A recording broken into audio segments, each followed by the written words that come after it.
மழை மறுபடியும் ஸ்டார்ட் ஆயிடுச்சு. சரி ஹஸ்பண்ட் சீஸ் பால் செய்ய சூடா அப்படின்னு சொன்னாரு. சரி அவருக்கு மட்டும் சீஸ் பால் செஞ்சு கொடுத்துடலாம் அப்படின்னு சொல்லிட்டு சீஸ் பால்ஸ் மட்டும் செய்ய ஆரம்பிச்சிட்டாங்க. செஞ்சு பார்த்தா டேஸ்ட்டுமே சூப்பரா இருந்தது. உள்ள சீஸ் எல்லாம் மெல்ட் ஆகி சூப்பரா வந்திருந்தது.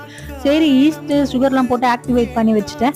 அப்புறமா பன்னீர் பட்டர் மசாலா செய்யலாம் அப்படின்னு சொல்லிட்டு அதுக்கு பன்னீர் பட்டர் மசாலா பண்ணலாம் ஸ்டார்ட் பண்ணிட்டாங்க. நீ நம்ம என்ன வந்து பன்னீர் கார்லிக் நானும் பன்னீர் பட்டர் மசாலா செய்யலாம்னு ஆரம்பிச்சிட்டேன். அப்புறமா பன்னீர் எடுத்து பார்த்தோன்னா 1/2 கிலோ வாங்கி வந்துட்டேன். ஏன்டா இது 1/2 கிலோ வாங்கிட்டு வந்து வச்சிருக்கிறேன்னே தெரியலையே அப்படின்னு சொல்லிட்டு சரி கொஞ்சமா எடுத்து செய்வோம் அப்படின்னு சொல்லிட்டு ஏதோ ஞாபகத்துல 1/2 கிலோ வாங்கி வந்துட்டாங்க. சரி அதை செஞ்சு முடிச்சுட்டு அப்புறம் ஒன்னொன்னா ஒரு ப்ரிப்பரேஷனா பண்ண ஸ்டார்ட் பண்ணிட்டேன்.